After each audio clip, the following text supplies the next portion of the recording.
Tom, it's Chief Justice Hornsby. Judge Hornsby? Well, good morning to you, sir. You want what? $500 for your campaign from each member of the firm?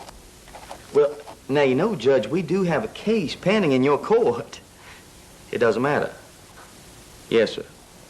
I'll get the money over to you right away, sir. We've got an old order from Judge Glanville. I'm assuming, he's still our chief judge, and it probably, does it just say through this trial? Ms. Love. So Seems inappropriate to come in. right now, yes, right. There's obviously going to be discussion about what he's given and all of that, but right now, I agree. I don't have any objection to that. Thank you. We might have got a new judge, but we got a new judge in Georgia. Might have got a new judge. It's a new judge in Fulton County. Might have got a new judge. It's a new judge in Atlanta. A new judge who works up under the old judge. A new judge who is subordinate to the old judge. Who is the old judge? The chief judge. All right, ladies and gentlemen, let's take a comfort break, about 15 minutes, and we'll come back and see where the rest of the day leads us, okay? All right, we're in recess. I'll recess you all, and we'll see you tomorrow morning for 9:30 for an anticipated 10 o'clock start time. And as I said, we'll work a regular day tomorrow, okay? All right. Tomorrow, what time? 12:30. Okay, for anticipated 1 o'clock start time, and then we'll see where the day leads us at that point, okay? All right.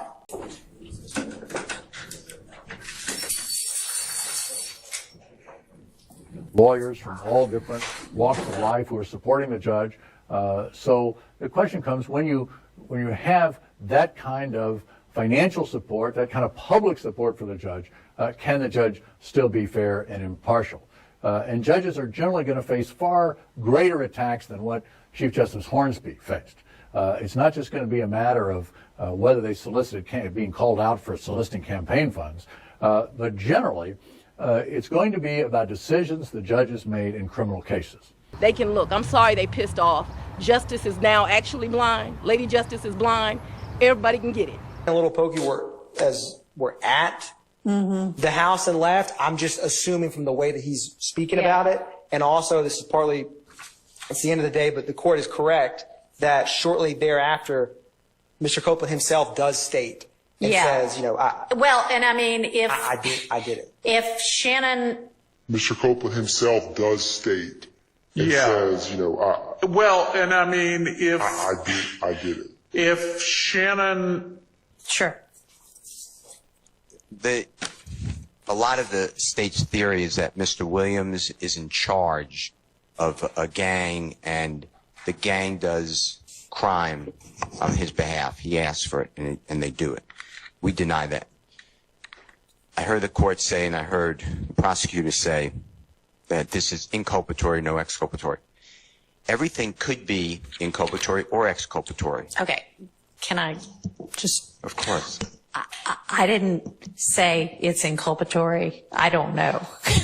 I said the state, if I said that, I'm repeating the state's maintaining that it's only inculpatory. I understand. Okay, go ahead. I appreciate it.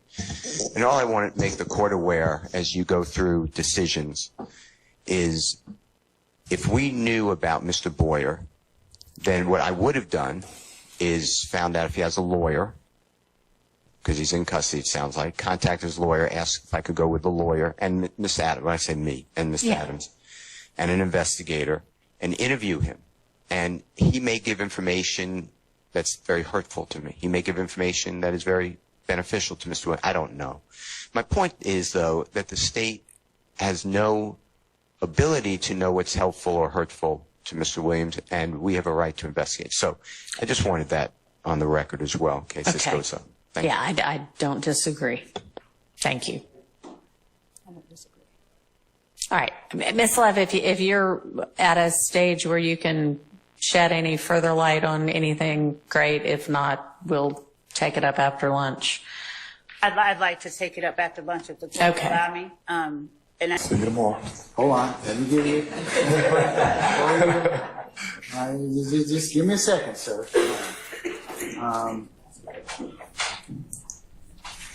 You ain't done. I'm wearing the same suit tomorrow, too. Nah, I got a green suit. I'm wearing just like you. I think I'll get your style. Okay, sir, can you be here tomorrow morning for 10:45? Sure. Okay, all right, we'll see you then, okay? All right, don't discuss testimony of anybody except attorneys in this case. We just concluded that this meeting, this ex parte meeting on June 10th in this trial, didn't actually help the witness know how to not incriminate themselves or get their own rights trampled over. So I don't really know if I see the parallel here. The only parallel is the defense wasn't present. Okay, fine. They're doing it wrong. Punish them. Punish them! No, that's too hard. Well, then you're not going to get any examination of the processes, procedures, and approaches. Because you're giving them the benefit of the doubt. The defendant seeks a sanction as qualification of the state's two lead prosecutors. Because it's not appear the court to have been a purposeful violation, but rather a negligent overlooking the impeachment value of Copeland's in-chamber statement, the court does not order their disqualification. At the same time, the court is cognizant the defendant's liberty, as well as the liberty of his co-defendants at trial, is at stake. The prosecutors involved are knowledgeable and experienced, and this is not the first allegation of misconduct in this case. I've never heard Mr. Copeland's in-court testimony about this and what that would be, but it's certainly not an admission by a party opponent that can be used against Mr. Stillwell, because there's nothing in here about Mr. Stillwell saying he did anything, and I don't know how. I mean, it's hearsay, and I don't know what exception this would fall under. I have a theory of what the state may argue, but it's not furthering anything. Except Mr. Copeland is apparently paranoid or whatever, and maybe he has some self-interest he's dealing with, but I'm not sure how it furthers anything. And so I don't want my client to be wrongfully linked to uncharged, well, I should say not substantively, and let me just say this too, no one's been charged with this act. Okay. It's listed as an overt act, but no one's been substantively charged with the actual crime.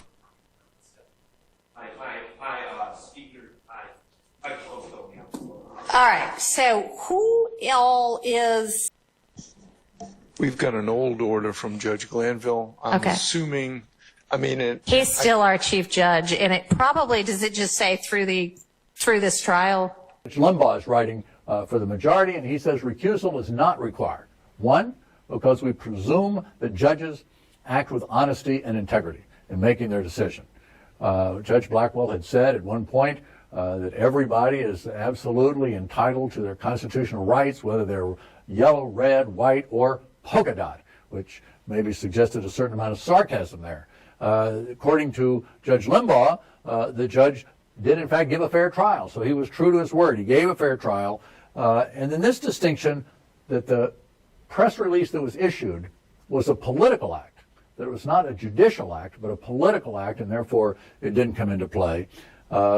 And Limbaugh now wants to distinguish the Smalls case by saying the reason the judge in Smalls was disqualified was because he wouldn't follow the law.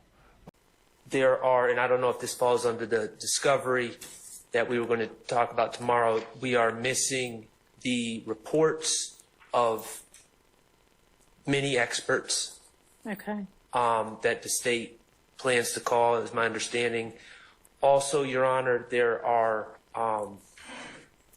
in this case, the state, I believe, has announced that they plan to call 5 different gang experts. And they've called 3 at this point, is that right? I believe that is correct. I believe it's 3. So maybe explore what, if anything, the other 2 are going to add? And not only that, but the state has announced the intention to call a few of them multiple times. Okay. So that is another issue that's continuously come up in this case. Am I missing anything from our list? Okay. Okay. So all those right. are the Okay. issues that we came up with. Thank you. All right. And if the state needs the evening to, sort out everything and make sure that you're being inclusive and answering to the extent you know, that's fine. But if you know now, that's also fine. Do they have notice of all the different co-conspirator statements that the state intends to use and the extrinsic acts the state intends to use? Y'all can answer now, or y'all can say, give us till the morning. Your Honor, I'd ask that the court just give me a moment. We're pulling up the Okay. All right. So the next motion that I would like for us to consider is Mr. Williams' motion, and I'm just calling him by who filed it. I know that everybody has joined in on everybody else's motions, but to essentially revisit Judge Krause's factual findings in her recusal order. Mr. Steele, is there anything you want to add to what's in the written filing? To my understanding, Your Honor, he did not have a privilege to invoke. The state, and we didn't have notice of it at the time, but the state ordered, or maybe we did have notice. I didn't have the motion, but I had the order, I believe. The state asked the Honorable recused court for an use immunity. So nothing that Mr. Copeland can use could be then turned around and prosecuted. So the way I understand the law is that protected anything that Mr. Copeland said was like an umbrella over him, so that anybody, federal courts, they could not use this testimony, but he could still be prosecuted.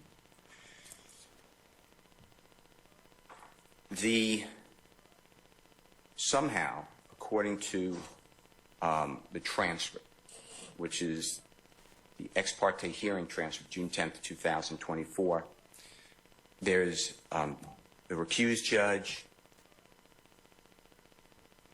Ms. Love, Ms. Bumpkus, B-U-M-P-U-S.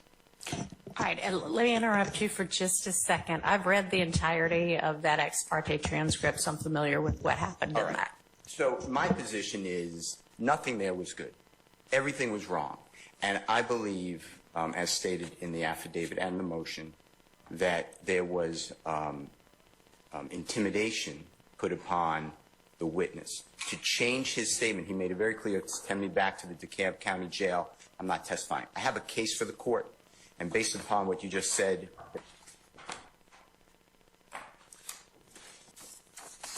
the Maryland court explains that here Bailey had been convicted, sentenced, and the time for filing an application for leave to appeal his guilty plea had expired.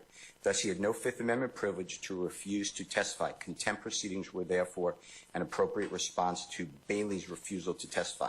So it's the same situation, except he pled guilty. Mr. Copeland was never charged. He's called an unindicted co-conspirator. It's announced by the state. On page 10 of 22, the appellate court in our sister state goes through what happened with the judge. Now, this is not ex parte. This is in open court. So this gets to what you asked about Judge Krause's findings. And what the judge said on page 10 of 22 on the left-hand side in the center, first full paragraph, we find that the trial judge's efforts to persuade the witness to testify went too far. If Bailey persisted in his refusal to testify, Judge Previs, P-R-E-V-A-S, had the option of either initiating direct contempt proceedings or constructive contempt proceedings. The authority to initiate contempt proceedings, however, is not a license to intimidate a witness into testifying. The purpose of the contempt power is to provide a means for a judge to uphold the dignity and integrity of the judicial process. And then skipping down to the next paragraph, similarly, it was... Can I interrupt you, and let's not skip down, because I think that part we're skipping is maybe important too, because it talks about the specifics of what that judge did in this case. So what is that? Okay, well, He did a lot of things. But what the court is referring to, under the circumstances of this case, the phone call to another judge in the presence of the witness, the threat of life imprisonment as a sanction for contempt, and the suggestion that the other judge will give Bailey the longest possible penalty for contempt detracted from the dignity and integrity of the judicial process rather than uphold it. Similarly, it was unnecessary and excessive to instruct Bailey on how he could testify in the Archer case. Mr. Archer was one on trial. Bailey was represented by counsel who could have advised him concerning the various testimonial options if that was deemed necessary under the circumstances.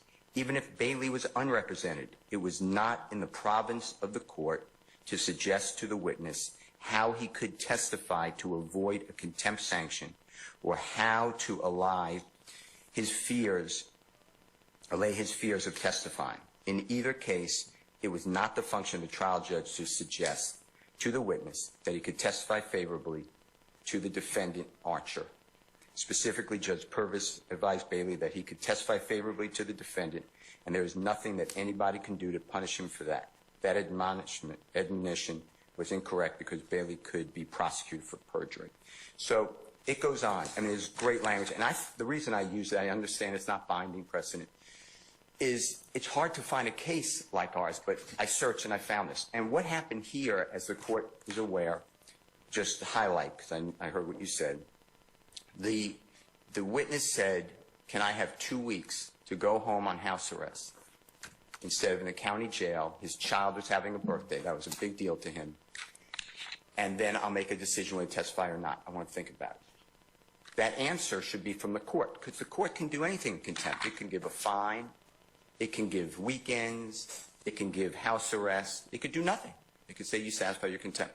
That answer to that question was done by Ms. Hilton in front of the judge. Ms. Hilton said, no, you cannot. You have to go to jail. I find that offensive. This is my words. And that's why I'm disagreeing with Judge Krause. Number two, Mr. Copeland said in that meeting, everything I said was a lie. I've never told the truth in my life until this statement right now. That is like bullseye of Brady. It was hidden from us. It came out later, but it was attempted to be hidden. All right, so that's in the context of another motion of yours, right? So let's focus on this motion for now. My point is, nothing was done appropriate. This amounted to suppression, whether willful or otherwise, of what was objectively Brady impeachment material. If Brian Steele had gotten a hold of this nugget by Little Woody was gold. The nugget is gold. And you suppressed it. So fine. What's the remedy? Let's see. Pick it up right here, A.B. Sure, and shout out to Kat, not Williams. Kat, you haven't been here in a while. Apparently people think you and I are the same person. So it's very good to see you. They think because we're both covering this, they think we're the same person. So it's good to see you in the chat, Kat. Shout out to Kat. Somebody was like, yeah, I come from lead attorney. All right, pause. I come from the lead attorney, but I stay for AV. They're the best team, but I love no. I stay for Kat, not Williams. He said, no, I stay for Kat, not Williams. I'm like, dude, there's a fucking AV on my wall. There's an A right there. Where the fuck would you get us confused? AV, that is hilarious. All right, calm down, AV. AV, I know, sorry. It pissed me off. I was like, are you serious, dude? Like, I love Kat, but we do not even look alike. How did that happen? There were contents in that transcript where it could have reasonably been substantially related to the defense of one of those defendants, any of the co-defendants, where it wouldn't just be his presence would be useless. There'd be no point to have someone like Brian Steele and Jeffrey Williams sitting in on this meeting. No point to have someone like Max Shard or Shannon Stillwell able to hear what was going on in this chambers room. I would say maybe there's some things they should have been present for that were on that transcript. But more so, what about the stuff that didn't get on the transcript? Defendant is correct that there are differences between the meeting in this case and the meeting in King v. State, cited by the state. Okay, so there is a difference, It's not, we just had a brief meeting. For instance, the meeting in King was to secure immunity for a key prosecution witness, and the defense was aware that the immunity hearing was occurring. Here, the defense was not given notice of the meeting, and immunity had already been granted to a key prosecution witness, so the topic was not whether immunity was in the public interest. Instead, its topics were the adequacy of the witness's legal representation and logistics about stand-in representation, as well as ensuring the witness correctly comprehended the meaning and impact of the immunity grant, what would and would not amount to contempt of the order granting immunity and compelling his testimony, and the potential consequences of failure to comply with the order. Now that I'm seeing this mentioned twice in this motion, I'm a little confused because I get that there were some logistic considerations about stand-in counsel. You're stepping in on this in-chambers meeting, and you might not know what the immunity order says. But here, is Whitaker interpreting this to mean that Love and Hilton were figuring out how to have Kayla stand in all day on Monday? As in standing in to represent Copeland while Copeland was on the stand giving testimony? Because I think Whitaker is leaving that issue unaddressed. Like, she kind of seems to think that the meeting was about Kayla being there for longer than just this meeting then. Unless I'm reading into this wrong. It says instead its topics were the adequacy of the witness's legal representation and logistics about stand-in representation. I think maybe logistics is just a nice way of saying they were kind of disparaging Melnick, as well as ensuring that the witness correctly comprehended the meaning and impact of the immunity grant. I don't think that was their intent. What would and would not amount to contempt of the order granting immunity and compelling his testimony, and the potential consequences of failure to comply with the order. This paragraph writes like somebody that if they were holding this meeting themselves, these are the things that they would have been looking to do. And they're completely blindsided, like putting blinders on their eyes to how someone else may have done and intended to do things in the same type of meeting. Justice is now actually blind. Lady Justice is blind. Everybody can get it. We got a bunch of African-American DAs. Now we need Daddy to tell us what to do. So y'all can go put that can be your soundbite for today. My community, and this is really messing up my business. They can look all they want. The DA's office has done everything according to the books. We are following the law. I'm sorry that folks get mad when everybody in society can be prosecuted. I think we're doing an excellent job of going to seniors. We've done an excellent job of serving children. This is for the everyday citizen. They can keep looking. I'm not interested in them looking. They can look. I'm sorry they pissed off. Justice is now actually blind. Lady Justice is blind. Everybody can get it. Okay, so use that as your soundbite, but please go so this man can get his business. Okay, we're going to go ahead and call the next witness. State. Your Honor, Ms. Hilton calls Kenneth Copeland to the stand. All right, summon Mr. Copeland, please.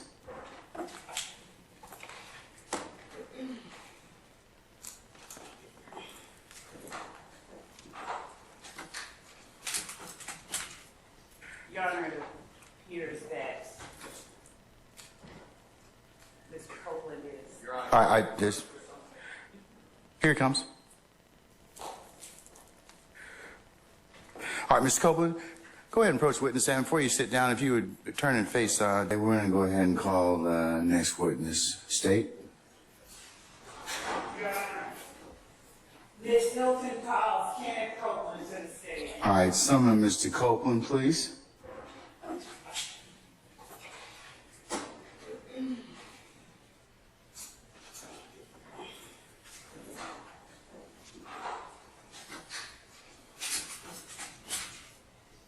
Your Honor, it appears that Mr. Copeland is... All right, here it comes.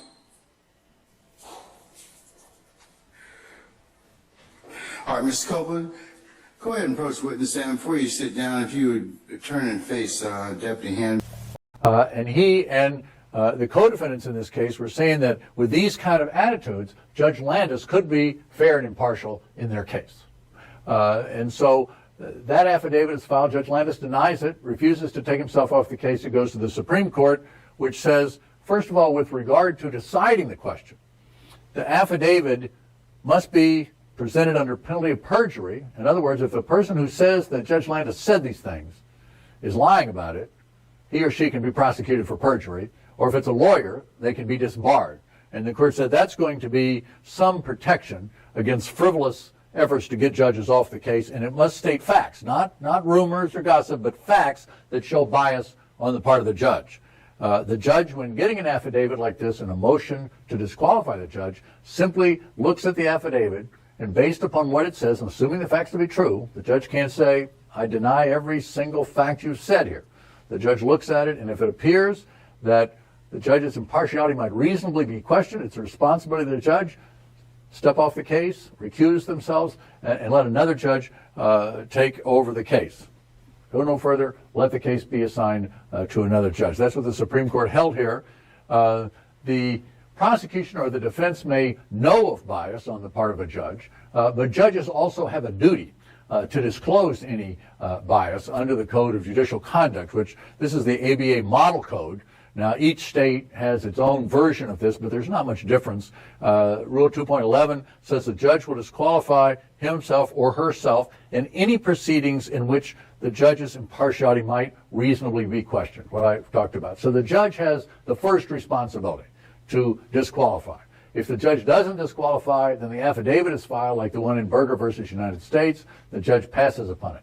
The procedure may be very different in the state courts, where there may be a hearing by another judge, there may be evidence taken, there may be more development of the record, and some determination of the truth or falsity of the allegations. But that's going to vary from place to place. So what kind of disqualifying biases might a judge have? Personal opinion. The judge has already made up his or her mind. Somebody supported the judge in the campaign, gave a lot of money, maybe was the judge's campaign manager, and is now the lawyer for one side. One case involved a claim of race discrimination, and the judge made the comment outside of court, well, I know that person, and that person would never discriminate. Well, if the judge thinks that, then the judge shouldn't be sitting on that case, and so another judge would decide that case because that personal relationship. The primary reason Mr. Copeland is in custody right now is because the state has utterly failed to follow up with me in any regard with regard to what Mr. Copeland wants to do or intends to do. I suspect that that's probably not true. It is grossly unfair. I've known you for almost 2 decades. I've known Ms. Hilton and Ms. Love in particular for a long period of time, and I don't think that they would do that to you. Sometimes the judges have knowledge of the facts, such as being a witness, or otherwise knowing facts about the case which might disqualify them. Usually this has to be extrajudicial knowledge, not knowledge the judge gained in presiding over the case, but knowledge the judge has from outside, which is not properly considered in the case. Misconduct during the trial, very seldom is a case going to be reversed because of a judge's misconduct during the trial. That is, the judge berates one lawyer, humiliates the lawyer, rules against the lawyer all the time. The remedy for that, the courts say, most of the time, is to appeal the conviction. But that may be a very unsatisfactory remedy because the Court of Appeals may very well say, well, what the judge did was improper and wrong, but it wasn't harmful enough that we're going to reverse the conviction. So there the defendant is with no relief for what happened during the trial. I'm going to ask him before the jury gets out here on Monday, is it your intent to invoke your Fifth Amendment privilege? If it is, he's going to go back into custody until he's willing to go ahead and give testimony because he has immunity, so he has to testify. Judge. Well, willful otherwise of what was objectively Brady impeachment material. The defense now knows of this statement and indeed of all of what occurred during the June 10th ex parte meeting.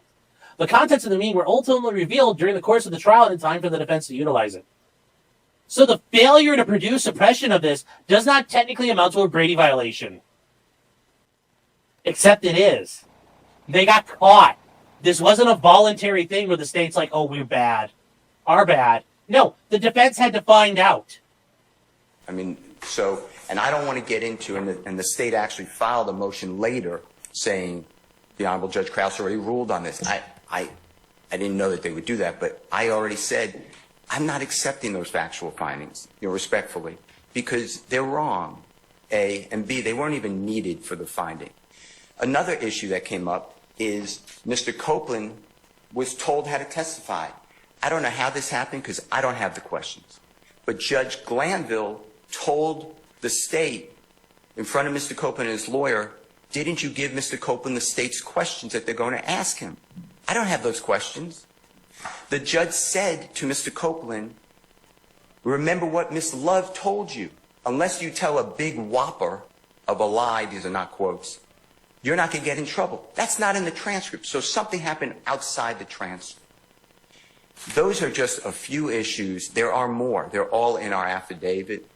But those are a few issues that when Judge Krause said everything that was done, if it was done in open court, was appropriate, everything that was done is intimidating a witness. And it changes the complexity of the case. Because what you will find out is Kenneth Copeland, these are my words, made misstatements to law enforcement. He made 6 statements. They're all audio, video recorded, except for 2. They track over 16 hours. The judge told him, and Ms. Hilton told him, and Mr. Copeland said, you previously told me, meaning Ms. Hilton, I could just say I don't remember. I don't recall. And the judge said, yeah, you won't get in trouble for that. Well, what that does as under Georgia law is that triggers a prior inconsistent statement, which is all that the state wants him.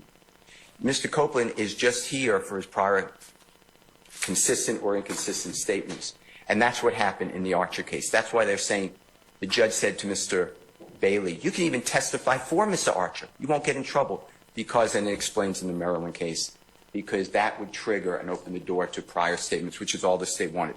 So to me, as found by the Maryland court, this is intimidation. There was nothing appropriate, and the Honorable Judge Krause, I'm confident, did not have this case, but I respectfully disagree, and that's why I wrote that motion. All right.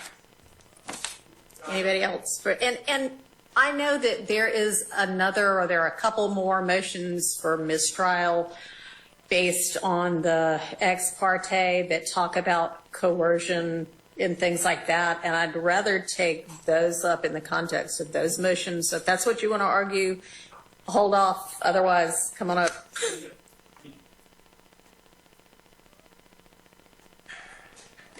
Your Honor, good morning. Max Shard on behalf of Shannon Stillwell. Of course, under the Harvey rule, I have joined Mr. Steele in his motion. I would like to, I guess I disagree with Mr. Steele in one small aspect. He is seeking to challenge the findings of Judge Krause, the factual findings, is the way he's articulated it. And I, too, have concerns about the order in the respect that it suggests that the ex parte meeting was or could potentially be appropriate. I don't believe it was appropriate at all, and I know that we're going to get further into that. But, Your Honor, I would, my disagreement in where I want to veer off from what Mr. Steele was saying is that I don't believe that they're factual findings. They're not necessary for her ruling. I believe that they're mere dicta. I don't believe that they're binding on you at all. What Judge Krause's order said, I believe that you independently can take a look at the transcript and make your own determination about whether the ex parte meeting had an appearance of impropriety or whether it was in fact improper, which it certainly was. So I just object to the characterization of these as factual findings because I don't believe that they are. I believe that they're merely dicta, and I believe that you're able to make that assessment on your own. Should you view them as factual findings, I, of course, join Mr. Steele in his objection to those quote-unquote findings. That's it. Thank you. All right. Anybody else from the defense? And I know you haven't had a chance to see and absorb the Arnold rule. I think Arnold, the case that Mr. Steele just Archer shared with us before now, but. Your Honor, I will use it as he has presented and just point out the most obvious omissions and distinctions that I see present with the Archer case. Mr. Steele stated to the court that Mr. Copeland had no privilege to invoke. He spoke about what did or did not happen during the meeting, during the hearing in chambers. I would ask that the court as the court has already read the transcript, that the court take note of the differences between what occurred in the hearing and what Mr. Steele has represented to the court as it relates to intimidation. Mr. Steele asserts that a statement made by Ms. Hilton essentially is part of what makes the hearing improper. The state has cited in its motion or its response to the court cases that support the state's position that this hearing was not improper. Essentially, in order for, as this is a motion to challenge factual findings, I'll speak to the factual findings that have been challenged.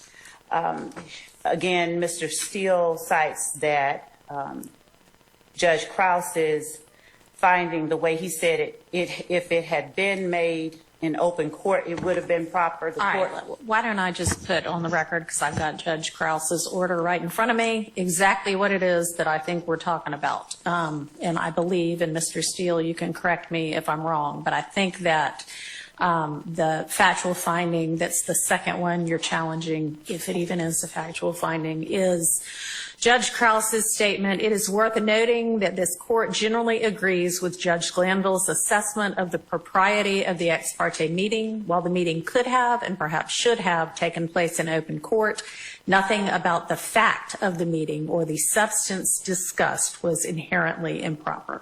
Is that what we're talking about? Yes. All right. Okay, Ms. Love. Thank you.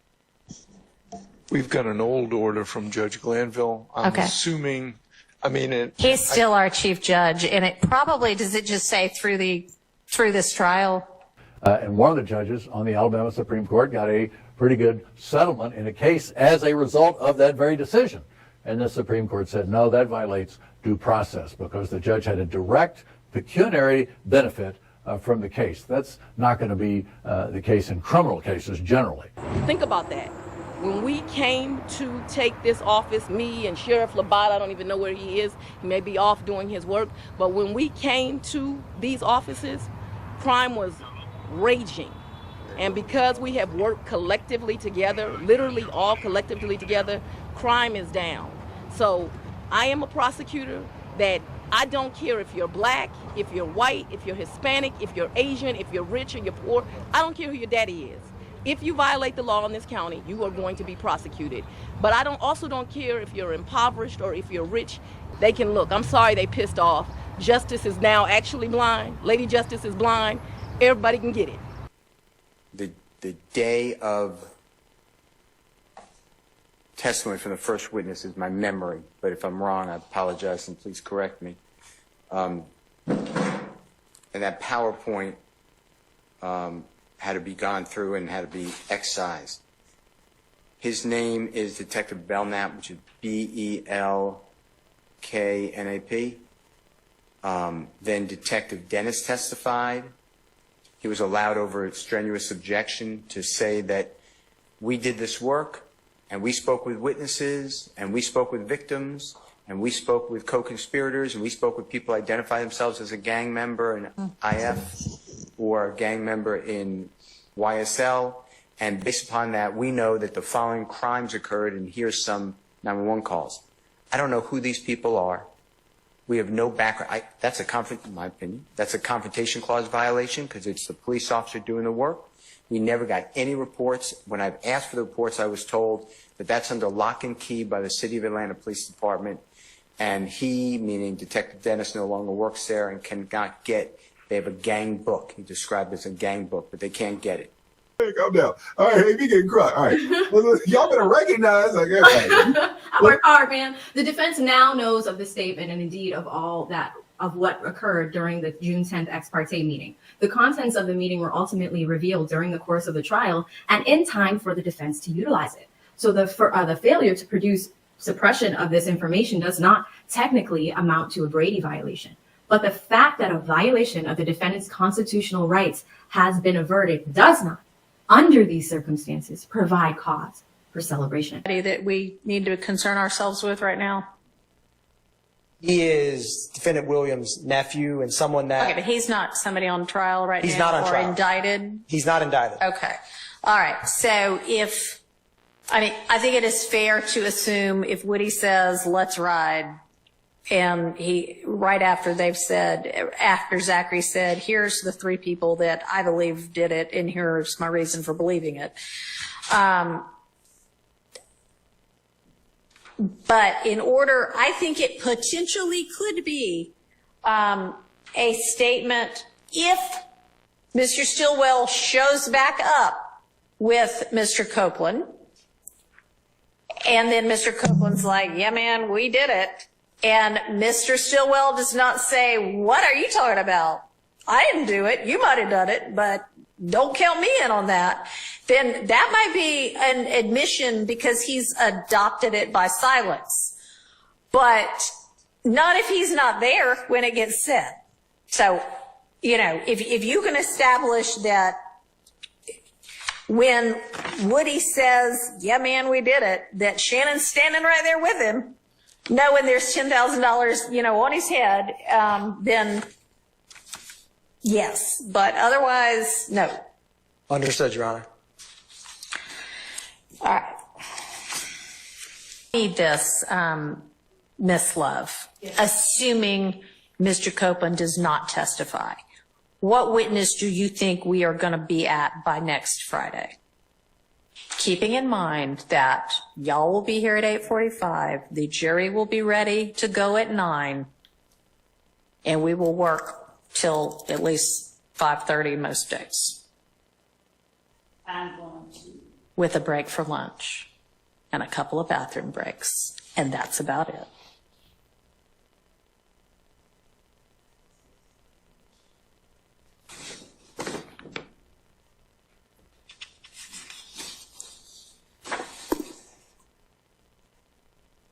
So, thinking, no further than, and when I say Agent Bernie, it's for these records that we have, not for the Okay, ones that. right, we talked about earlier, yeah. But we will get no further than Agent Bernie. Okay, all right, and so will what you send in an hour cover at least through Agent Bernie with detail about what the evidence is going to be? Okay, all right, okay. Well, then we'll take it from there tomorrow. Let's be here at 8:45 tomorrow. And y'all think about the things that I asked you to think about and have some kind of proposal for me. Are we completely abandoning for now the Zachary statements, or are we picking that up tomorrow? No, I want to get through Zachary tomorrow and then move on to Sledge and then whatever else. But no, we're just abandoning that for now. It's time to go home. Understood. All right. Knowledge of the facts, such as being a witness, or otherwise knowing facts about the case which might disqualify them. Usually this has to be extrajudicial knowledge, not knowledge the judge gained in presiding over the case, but knowledge the judge has from outside, which is not properly considered in the case. Misconduct during the trial, very seldom is a case going to be reversed because of a judge's misconduct during the trial. That is, the judge berates one lawyer, humiliates the lawyer, rules against the lawyer all the time. The remedy for that, the courts say, most of the time, is to appeal the conviction. But that may be a very unsatisfactory remedy because the Court of Appeals may very well say, well, what the judge did was improper and wrong, but it wasn't harmful enough that we're going to reverse the conviction. So there the defendant is with no relief for what happened during the trial. Pecuniary interest, this is probably the easiest one. If a judge gets some money out of the deal, then obviously the judge can't really be fair and impartial. Evidentiary error, which involves mistakes under Georgia's procedural rules and evidence law rather than any constitutional violation, she finishes it, can be addressed in post-trial review. I know that annoys so many people there to just have her be like, oh, just address it on appeal. That's what she's doing. But the next claim is mistreatment of defendants and their counsel by the predecessor judge. And she answers, aside from a blanket assertion, the motion does not detail any alleged mistreatment of defendants. Oops. might want to have some facts backing that up, or some anecdotes backing that up. But she says the alleged mistreatment of defense counsel detailed in, she cites the lines in the motion, is not alleged to have occurred in front of the jury, and even accepted at face value would not rise to the level of violation of defendant's due process or fair trial rights. That is a way to bootstrap hearsay, to say we want to play the hearsay to show the way people react to someone saying the hearsay. But my objection is 157, line 1 to 22. And I'll just say, Ms. Love just keeps saying, Quindarius Zachary is saying what they say, or they said. On 157, line 7, in my notes, Quindarius Zachary says no, and in indiscernible, what indiscernible is Demekion says. Demekion says that they were all in the car. They were all in the car. And what car? And they rental car is what it says on the tape. So he's repeating what Demekion Garlington told him in the jail while he's trying to assert his innocence.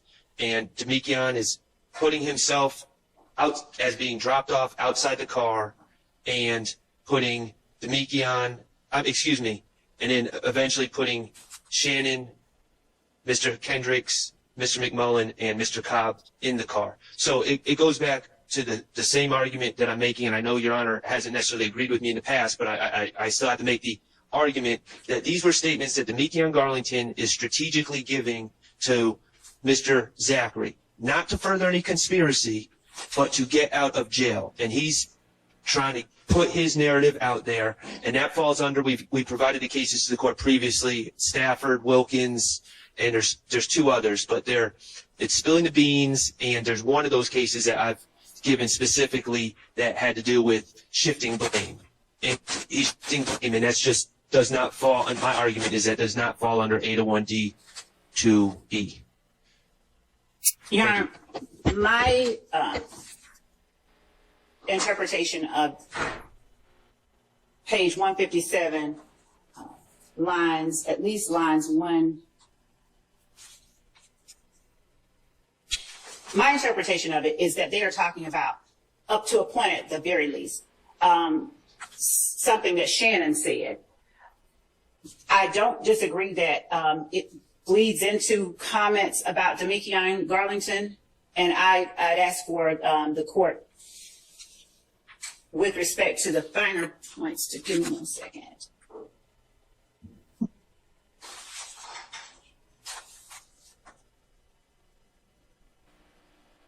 So in the 2015 interview, Mr. Zachary tells police, and we'll get to that when we address those redactions, he tells the police that he doesn't know what in the world made them do that. And he was asked by Detective Gaither, made what do that? And Mr. Zachary says, people who killed him, Shannon, Yak, Nard. And then Detective Gaither says, Nard in jail for kidnapping. Mr. Zachary says, yeah, and Duop. He's then asked what Duop looks like. Then Detective Gaither says, how do you know this? Mr. Zachary says, because they told me. Detective Gaither says, who told you? In August 2015, Quindarius Zachary says, Shannon and Yak told me. Detective Gaither says, why did they tell you that? Mr. Zachary says, we're at the house talking about it. Detective Gaither says, which house? Mr. Zachary says, Thug's house. Question, new or old? Mr. Zachary says, the old one, his condo down there. Detective Gaither says, exactly what did they say? And then from there, Mr. Zachary goes into a recitation of events that he says he got from Shannon and Yak. So the argument that this information came from Demekion Garlington, who was just trying to clear his own name, is belied, I think, by the information that the court will hear Mr. Zachary give in 2015. Okay. In Your Honor, I don't dispute that Mr. Zachary has said that Mr. Stillwell, that he's claimed that Mr. Stillwell and Mr. Kendricks made statements to him. That's not the point. And when we deal with those statements, we can address, we'll address those statements in the arguments. But in this particular statement, and we can listen to the tape, my notes say on line 7, Demekian says that they were all in the car. They were all in the car. This information that we're dealing with right now, the source out of Mr. Zachary's own mouth, is the source is Demekian. And that's what's on the table before us right now. All right, so if we go back to 156, line 7, which is where this objection, I think, begins. No, it doesn't.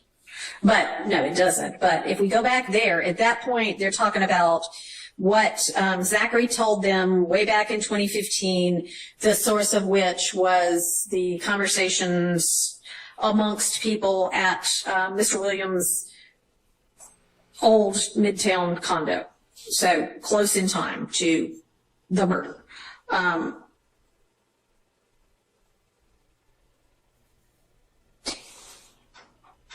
And so y'all seem to know what a lot of the indiscernibles say. So on 156 at around line 16, I mean, they're talking about what did you tell them about Shannon? And then line 17, what's line 16 say? Do we know? I'll tell you. I can pull that up. I'll tell you right now. On line 15 to 16, Charlie Bailey says in that interview, what did you say Shannon said? Okay. So that clarifies that portion. Okay. So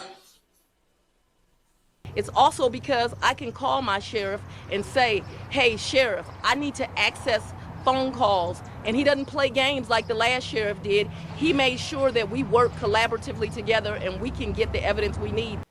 It's not right there. So I mean, this is already messed up. The beginning of this paragraph. What did she say? She says that she doesn't think that the Brady violation was purposeful, but rather a negligent overlooking of the impeachment value. A negligent overlooking of the value of the testimony. What's wrong with that? What's wrong with her saying that Love and Hilton negligently overlooked the value? Number one, it doesn't take into account that Love and Hilton have been prosecutors for years in the same office. In fact, Prosecutor Love is the chief. She is the chief assistant district attorney. She has been in that office for years. So she ain't overlooking something easily. All right. But what did she say? What does Whitaker say that she overlooked? Whitaker says she overlooked the value of Woody's testimony. What's the problem with that? Does anybody remember the value that Whitaker assigned to the statement? What did Whitaker say the value of Woody's statement was? Does anybody remember what Judge Whitaker in this same order said the value of Woody's statement was? Whitaker said the value of Woody's statement, shout out to Scott A., it was gold. It was gold. Now, if I saw a piece of gold on the street, me, the lead attorney, could I negligently overlook its value? Absolutely. Absolutely. What do I know about gold? I don't wear gold. But what if I had been a gold miner for years?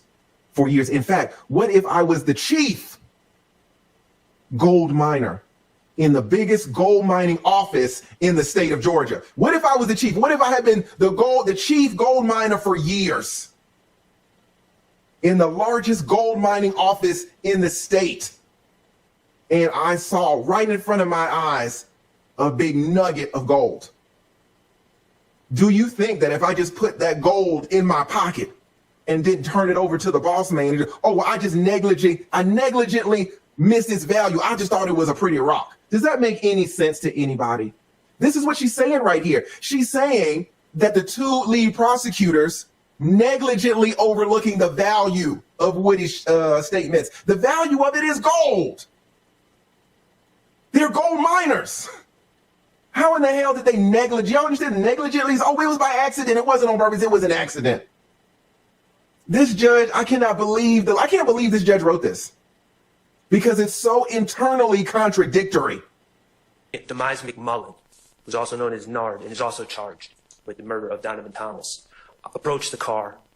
Mr. Garlington gets in first and quickly indicates to Mr. Copeland, before outside of the earshot of Mr. McMullen, they killed Nutt, essentially, and allegedly points to another car that is a white small SUV type car that contains, according to the story, Mr. Stillwell, Mr. Kendrick, I believe, Mr. Williams, Mr. McMullen was at one point in the car, and another gentleman. The point is, it's a quick statement, and it's they, and he points to this car, according to Mr. Copeland, out of court. And this was June 10, 2015, when Mr. Copeland said that. Yeah, and I have listened to and read the transcript of that interview. Okay, So I'm familiar with it. and just to add context, there were several interviews with Mr. Copeland prior, Right. and he never made mention. This was the fifth one. So, and also to add context, Mr. Garlington is called in to an interview. He's subsequently interviewed. He denies making those statements. Also to add context, Mr. Copeland, on the stand, acknowledged that he made those statements to the police, but denies that they were true. And although he didn't specifically say it, he seemed to be alluding that he no longer has the same relationship with Mr. Garlington now as he had back then, because Mr. Garlington wouldn't lie for him. It wasn't directly said, and I'm sure we'll come up and cross, but putting the dots together, Mr. Copeland was in legal trouble, wanted Mr. Garlington to lie for him, to verify this lie that he was telling the police. Mr. Garlington wouldn't do it, and it foiled Mr. Copeland's attempts to get out of jail. That's the context behind all this. But the question is the admissibility of this statement, they killed Nutt, and to the extent any follow-up conversation about that incident that Mr. Garlington allegedly said to Mr. Copeland. Mr. Garlington is charged in this indictment. He has a Fifth Amendment right. He's not on trial with us. I have no information that suggests that he's going to be testifying in this case. So he will not be testifying. So the state is attempting essentially to ask Mr. Copeland about statements he made to the police of what Mr. Garlington told him, because there's no indication that Mr. Copeland himself has any firsthand knowledge or is a witness to any of this. Now, I have a separate concern about the way they're not laying the foundation for a prior inconsistent statement to play the videos, because Mr. Copeland is in fact acknowledging that he told the police. He's not denying making that statement. He's just denying the veracity of that statement. That being said, the statements themselves, how are they admissible? Because they're clearly hearsay. Garlington to Copeland. Copeland without firsthand knowledge. So the state has always taken a position, as I understand it, that these are statements by a co-conspirator. Thank you. They've always taken a statement that they're statements by a co-conspirator. In their filings recently, and I don't want to mistake this, they may have made this claim before, so I'm not going to say it was the first time to make this claim, but I noticed in their filings, they argued in the alternative that they're statements against penal interest as well. And they've provided cases, and I have just handed up my cases. Regarding co-conspirator statements, of course, and we're talking about hearsay and the confrontation clause, it seems to me their main reliance is on the Kemp case, where the Kemp case, as they want it to be understood, is that idle chatter or narrative of past events do not further a conspiracy, but narrative of past events are admissible if they serve some present purpose of the conspiracy, including statements made to solicit membership or participate in the conspiracy or to promote cohesiveness among or provide reassurance to other conspirators. And the reason I filed this motion is because in all prior discussions, the trial court completely glazed over the furtherance. I'm focusing on whether these statements furthered the conspiracy.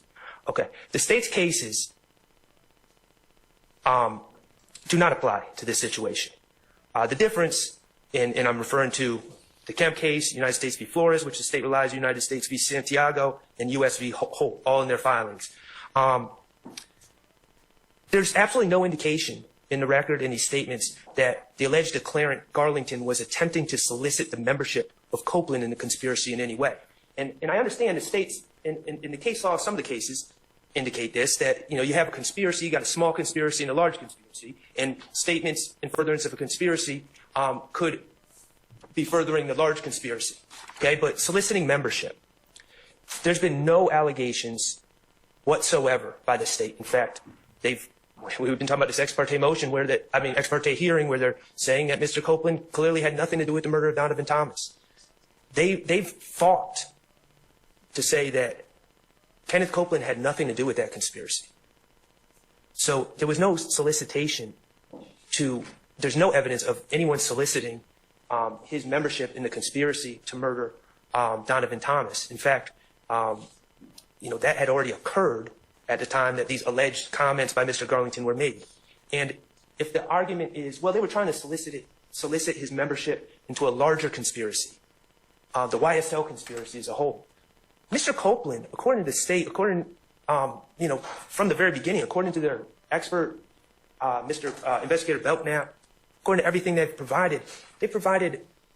shown the jurors pictures of Mr. Copeland, videos of Mr. Copeland from 2012, 2011, 2013, well before this date, where he's with these gentlemen, putting up hand signs, claiming YSL, all the rest. If the argument is, well, they were soliciting him into the larger conspiracy, he was already part of the larger conspiracy according to the state. Okay, let me ask you this. So a part of the cases that the state cited, I mean, it may be that part of it was one way you can find this as a co-conspirator exception is soliciting membership. But another concept was to further the purposes of cohesion amongst, and I think they have gang cases, so a gang. Right. So can you address that? Well, they have the burden of proof by preponderance of evidence to show that this has been furthered. There's been no evidence. Again, we're seeing pictures from over the years. There appears to be complete cohesion. There's been no evidence that this was done, if it happened at all, which my sense is it didn't happen, but assuming that the statement was made by Mr. Garlington to Mr. Copeland, this brief statement, I think we're really stretching where the exception is essentially swallowing the rule. If we just say, well, a statement about past events with absolutely no indication that someone said, hey, this is what we need to do. We need to be quiet. We need to do this. We need to do that. There's no indication that Mr. Copeland was instructed to do anything. Mr. Copeland just drove where he wanted to go afterwards. Now, I will say, and I'm sure the state's going to point this out, that people on the street apparently thought Mr. Copeland was involved and began allegedly shooting up houses that he was associated with, but that has nothing to do with the purpose of the statement that allegedly Mr. Garlington made to Mr. Copeland. So there's absolutely, I mean, the record is just completely devoid of any evidence that supports that other than the statement themselves and just reading into the statement and just assuming, well, it must have been done for cohesion. But again, if we can just assume with nothing else, then what's the point of the rule to begin with? Mr. Copeland has never testified that anyone allegedly involved in the murder of Donovan Thomas has ever asked him to do anything. You know, the story that comes out through past statements are Mr. Treadwell takes a car somewhere to get rid of a car, to get rid of guns. You know, again, I'm not saying these are true statements, but that's what comes out in the discovery, and that's what comes out in other people's statements. Mr. Copeland has, it's completely devoid of anything that Mr. Copeland was asked to do. As far as also fostering cohesiveness, Mr. Copeland himself said that Mr. Garlington at the time was his best friend. So I'm not sure. In the United States v. Flores case, they talked about cohesiveness and cohesion within the group. And that was a situation where one individual, the declarant, was talking to another individual that didn't know. So you got the declarant and then another individual who ends up being the witness, we'll call him the third party, and then you have the defendant, and the declarant is telling the witness, hey, let me tell you about the defendant. He's a solid guy because this is what he did, and we're all one cohesive group. But the witness and the defendant were not close. They didn't really know each other. So the middleman who ends up was the declarant is kind of informing one person about the other and saying, oh, he's solid. We can be cohesive. In this case, Mr. Garlington and Mr. Copeland and Mr. Stillwell all knew each other very well. And that's come out in testimony. That according to Mr. Copeland, they were the three best friends. So I don't understand how that falls under fostering cohesiveness because there was already extreme cohesion between that group. So I think it's distinguishable in that aspect as well. U.S. v. Holt, I'll just point out also, with all my other arguments, there's no indication in that case. It talks about keeping a co-conspirator abreast of the situation. There's no indication that Mr. Copeland needed to be kept abreast of the developments at the time. Mr. Copeland was not summoned to do anything by the group. Mr. Copeland called Mr. Garlington wanting to find out where he was. So it wasn't a situation where the group, assuming these statements were made, called Mr. Copeland to bring him in. Oh, can you pick us up? Can you do this? Mr. Copeland reached out to them. And also I'll point out that U.S. v. Holt was argued under or decided under the plain error standard because the trial attorney did not object appropriately. I have the 4 cases I handed up, U.S. v.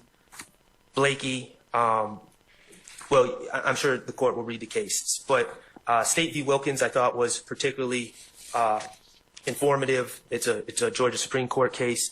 Trial court made a pretrial ruling excluding incriminating statements made by the co-defendant had been tried earlier. Trial court held that while statements were made by a co-conspirator, they did not further the conspiracy, and the trial court did not abuse its discretion. And it goes through all these different statements that the declarant co-defendant made that were basically spilling the beans and did not further the conspiracy in any way. State v. Lane, same thing. And that one is interesting. The appellate challenges the murder conviction, and the trial court granted Lane a new trial. The allegation was, the appellee, the defendant, hired Stallworth to kill a gentleman named Mr. Perez. A witness named Thompson testified that Stallworth told her about the plans to hit a lick before the killing, and then afterwards said that Lane did not pay him because he killed the wrong guy. The trial court, initially at trial, let the statement in, but then at the motion for new trial reversed itself, saying that in no way, in no stretch of the imagination, was this statement made in furtherance of the conspiracy. A statement merely spilling the beans, disclosing the scheme, or informing the listener of the declarant's activities are not a statement in furtherance of the conspiracy. The state points to no evidence that suggests that, by these statements, Stallworth was seeking to solicit the help in conducting the scheme or concealing its existence when he made those statements to his girlfriend. So those are the cases that I rely on. I also provided Stafford v. State, which is a little different because that was made to law enforcement. It supports my proposition generally, but it's a little different because it was made to law enforcement. Would you like me to address the statements against interest while I'm up here? Is that in this motion? Well, no. I understood the state's reasoning for the admission of these statements. The penal interest? Yeah, Yes. Go ahead. Yes. So I'm confused on how this is against Mr. Garlington's penal interest to say they killed someone. It's a hearsay statement that inculpates the accused is admissible if the declarant is unavailable. Okay, I can see that. The statement so far tends to subject the declarant to criminal liability that a reasonable person... Gotcha. I'm sorry. That would subject the declarant to criminal liability that a reasonable person in his position would not have made the statement unless he believed it to be true, and the statement is corroborated by circumstances clearly indicating its trustworthiness. My main objection is number 2, although I do believe that the statement is not corroborated either.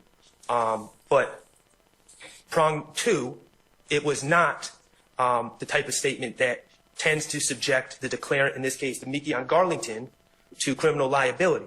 He said they did it. I don't know how that could be a reasonable person could, how it could be said that a reasonable person would feel that saying they did it would put that person in legal jeopardy. As we know, as the pattern charges tell us, knowledge of a crime, mere presence, but certainly knowledge of a crime is not enough to convict anyone. And again, he did not say that he had any part in it. He did not say he played an active role. Additionally, Your Honor, I would point out the Williamson case that I provided. And the Williamson case is, I believe it stands for the proposition that if you find any part of Mr. Garlington's statement to be self-inculpatory, which I don't believe it is, Williamson dealt with a situation where within a statement there's inculpatory and exculpatory segments of the declarant statement. And Williamson says you have to deal with the pieces of the statement individually, and you just can't say, well, there is some inculpatory parts of this statement, so therefore it's all allowed in. You have to excise out the self-exculpatory areas within the statement and the neutral areas within the statement. It says 804B3 only extends to self-inculpatory statements and not self-exculpatory portions of a larger inculpatory statement or to aspects that are neutral as to interest. Self-exculpatory statements are exactly the ones which people are most likely to make when they are false, and mere proximity to other self-inculpatory statements does not increase the plausibility of the self-exculpatory statements. And for the record, that's Williamson v. State, 512 U.S. 594, 1994. So if there are, which I don't believe there are, any inculpatory parts of Mr. Garlington's statement, the exculpatory or neutral aspects of that statement need to be excised out. And I'll point out that if you listened, and I know Your Honor did listen, but I mean, I've listened to these statements 15 times, 20 times at this point. It's very unclear to me where the source of some of, we're assuming a lot of it's coming from Garlington, but it's really unclear where Mr. Copeland is claiming to have received some of his information and when he received some of his information. So that makes this task difficult. I think that absent a showing that the state can meet their burden under 801D2E or 804B3, that none of it should be admitted. But certainly, if we were going to admit some of it, we would have to excise out the parts that are not self-inculpatory, including, but not limited to, the part where he's pointing at other individuals and say they committed a crime. So those are my objections. I think if they come in, that it violates hearsay as well as the confrontation clause. And what's your confrontation clause argument? Because we haven't really touched on well, that so much. Mr. Garlington's the source of the information, and he's not going to be subject to cross-examination. He's not testifying. All right. So thank you. Thank you. Who's arguing this for the state? I am, Your Honor. Not stand only on, but stand on the response that we have filed. I would point the court's attention starting off to page 3 of our response and the second full paragraph on that page, Your Honor, where we are giving some facts of the case wherein it's already been shown at trial that a few days before the murder of Mr. Thomas, Mr. Copeland said that he was with Defendant Williams when Defendant Williams rented an Infiniti from a rental facility at the Atlanta airport. That same Infiniti, we allege, was utilized in the murder. Evidence at trial has already proven that Defendant Williams did in fact rent an Infiniti Q50 on January the 7th and returned it on January the 11th. Testimony at trial has already revealed Mr. Thomas's participation in Mr. Thomas's standing as a high-ranking rival Inglewood Family Blood gang member to the YSL criminal street gang. The week before, as Mr. Thomas was murdered, Mr. Copeland was physically assaulted at Club Crucial by Mr. Thomas's brother, Kelvin Watts. And in the early morning hours after the murder, multiple YSL gang members, including Mr. Copeland. Slow down. I apologize. Including. And y'all start reading instead of talking. Speed up. All right, go ahead. So in the early morning hours after the murder of Mr. Thomas, multiple YSL gang members, including Mr. Copeland, Defendant Williams, Mr. McMullen, Demekion Garlington, Diamante Kendricks, and Shannon Stillwell fled to Miami, Florida. And after these members of YSL returned to Atlanta, there were a number of retaliatory shootings between YSL and IF gang members. So just to sort of encapsulate that, all of that, when Demekion Garlington alerted Kenneth Copeland that they just killed Nutt, he was alerting Kenneth Copeland to the fact that a high-ranking rival gang member has just been killed by our guys. And it's important for us to now prepare, protect ourselves, and flee to Miami. I apologize. Yes, sir. A lot of this is not, and I put in writing, I'm objecting to any proffer of Ms. Love. A lot of this is her theory. It is not what the evidence has shown or will show. Okay. So you, Ms. Love, are presenting this as what the evidence has already shown. Part of it. Not So the part that I'm saying now, I specifically say when I mean to say that the evidence has shown. okay, so the evidence has shown that Thomas was a high-ranking person in a rival gang. Yes. That the week before Mr. Copeland was assaulted by Thomas's brother. Yes. That in the early morning hours after the murder, Mr. Copeland was amongst the people who fled, the group of alleged YSL members who fled to Miami. That's established already? No. So that will be established. Okay. I did not assert that testimony at trial has revealed this, but I am asserting that it will be established. Your Honor, Who all has? I apologize. It matters. It was not in the early morning hours. Mr. Copeland's phone records, if you go by phone records, will be several days later. Okay. Thank you. Excuse me, Your Honor. I object to the language of it's already been proven in here. I don't mind if she says that there's been evidence that's been submitted, but already been proven, I think, is too much. Noted. Agreed. That's not for us to decide. That's for the jury to decide. So, Ms. Love. Our position. That's fine. Our position is fine. But what, so is your evidence going to show that Mr. Copeland went to Miami in the early morning hours after the murder, or is it going to show that several days later? Not several days later. I believe it was actually, I know that, was it the next day? I think it was the next day. That the murder was? January 10th. Okay. And he went to Miami. And then he was in Miami.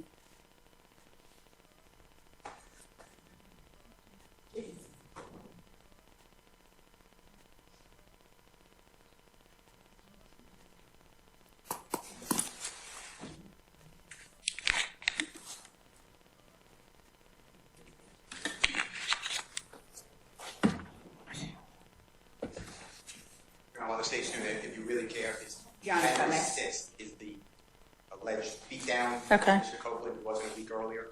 January 10th, it's going to be January 6th. It's at a Okay. Thank you. crucial. It's a compound. It was the Sunday before, Your Honor. Okay.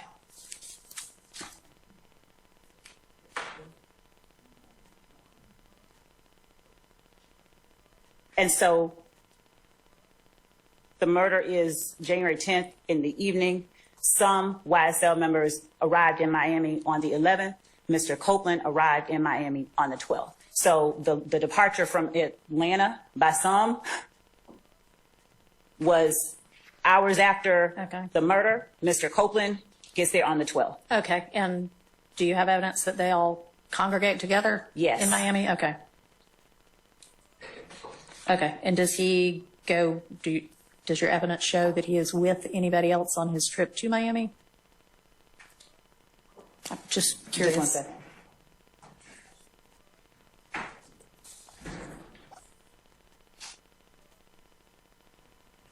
Mm-hmm. He testified to answer your question.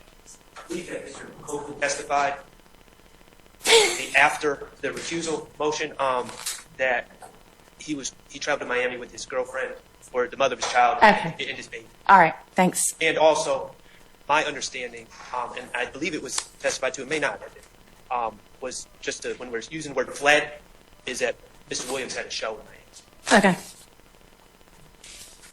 So, Your Honor, Mr. Copeland, I believe, has testified already that they were collectively in Miami. Okay.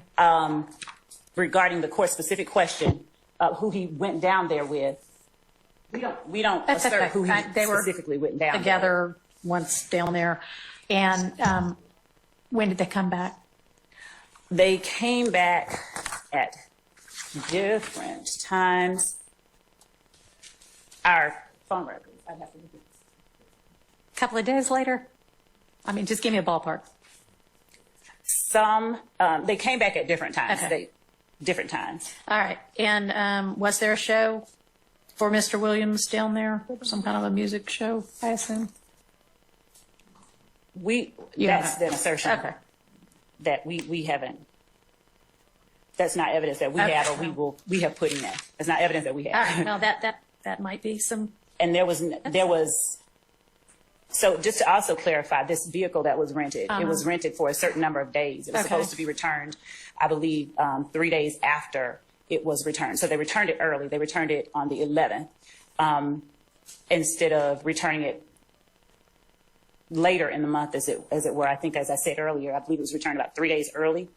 If there was a show, Mr. Williams was aware that he was going to be attending at a particular time on the 11th. The need to keep the car, unless they intended to drive the car to Miami, I would assert should have reflected itself in the way that he secured the rental. If he intended to be at a show, then Right. What date did he rent it? He rented the Infinity on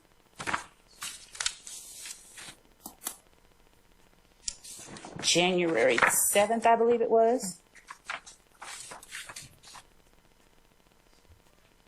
And he returned it on the 11th. All right.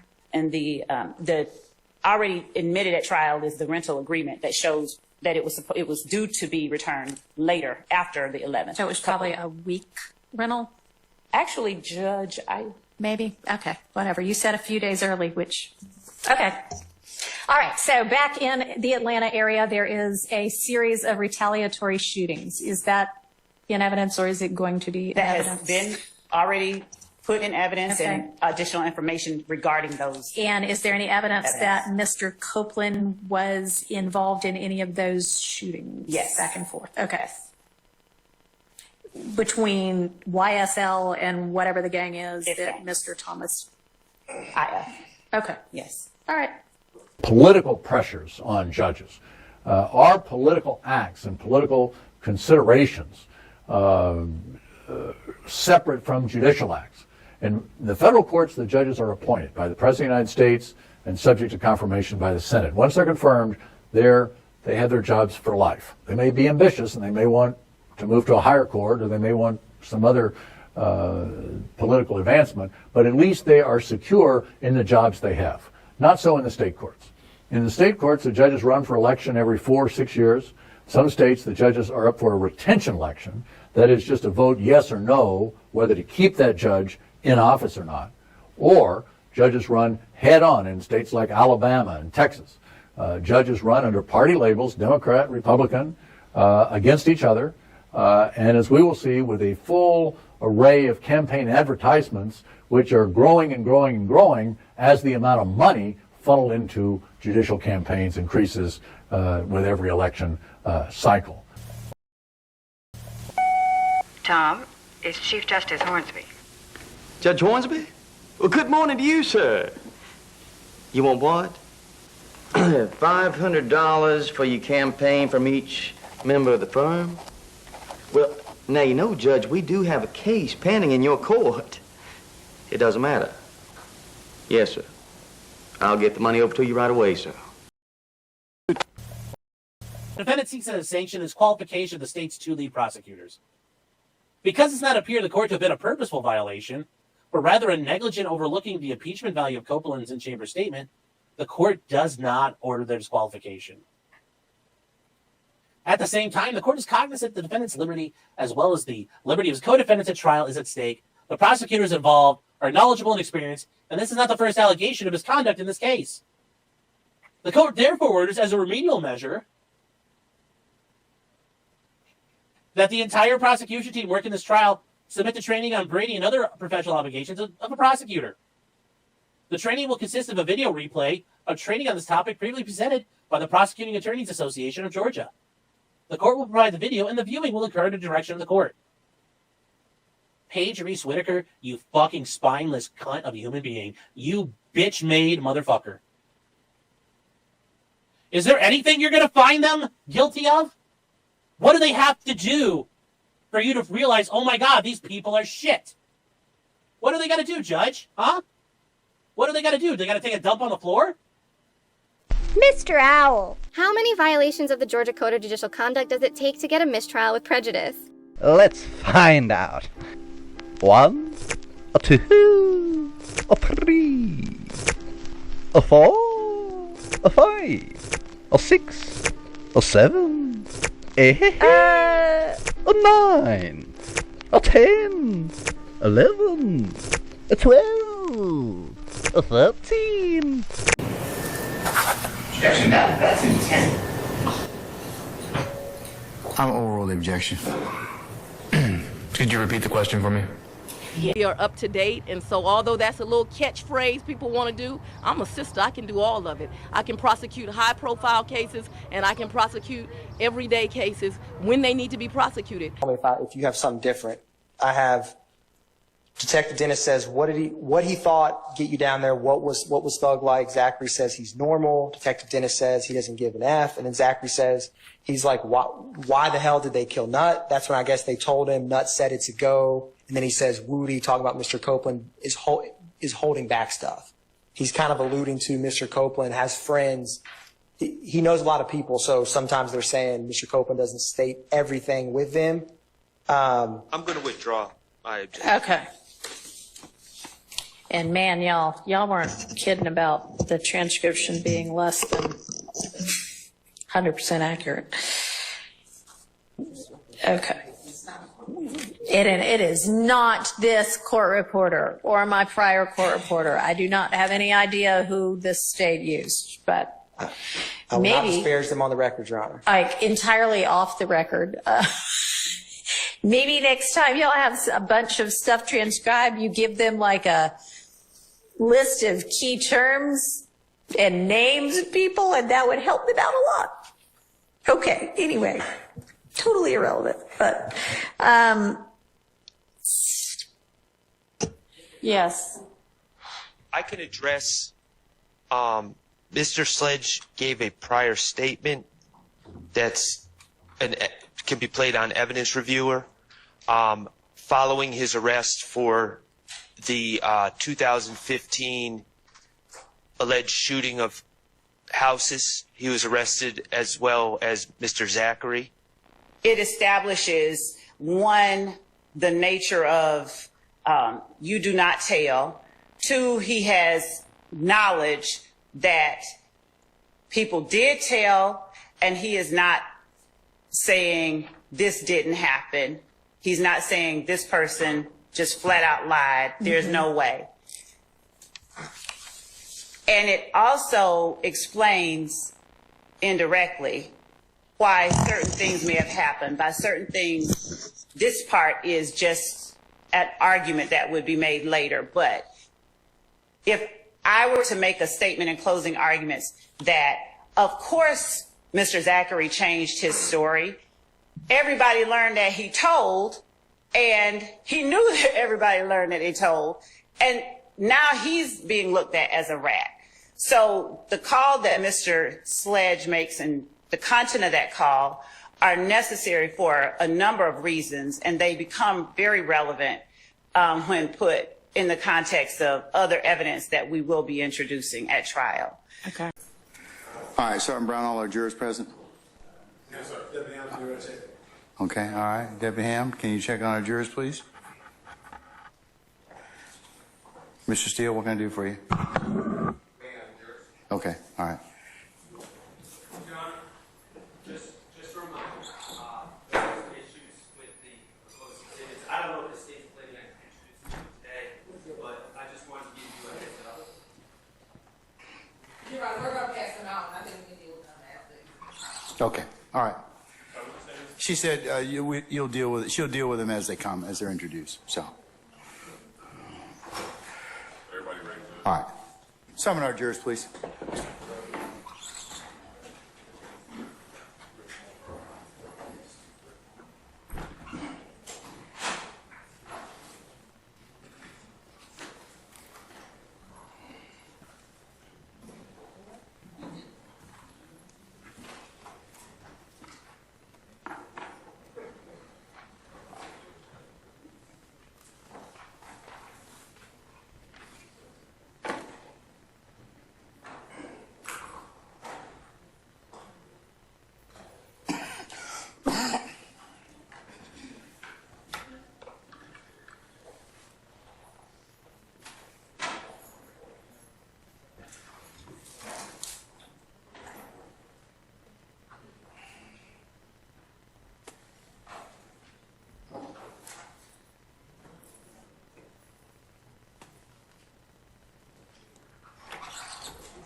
right, sir.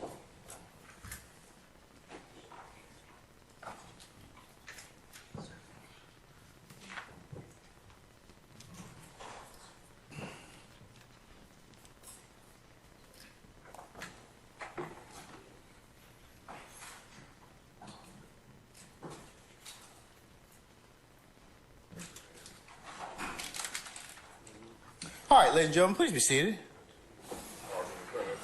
All right, thank you, Deputy Ham. Ladies and gentlemen of the jury, good afternoon. Good afternoon. All right. Without further delay, we're going to go ahead and call the next witness. State. Your Honor, Ms. Hilton calls Kenneth Copeland to the stand. All right, summon Mr. Copeland, please.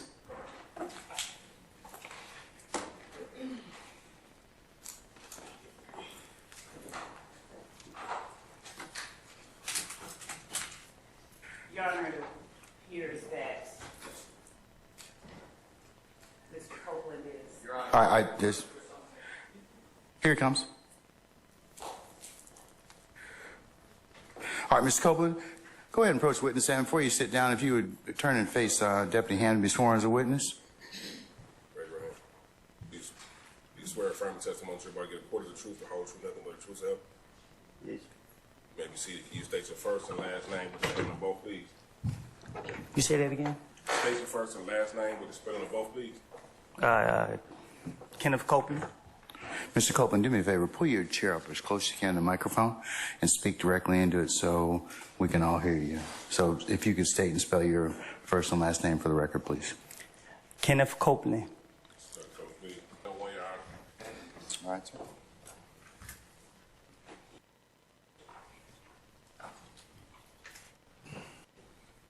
You see it? The delay, we're going to go ahead and call the next witness. State. Your Honor, Ms. Hilton calls Kenneth Copeland to the stand. All right, summon Mr. Copeland, please.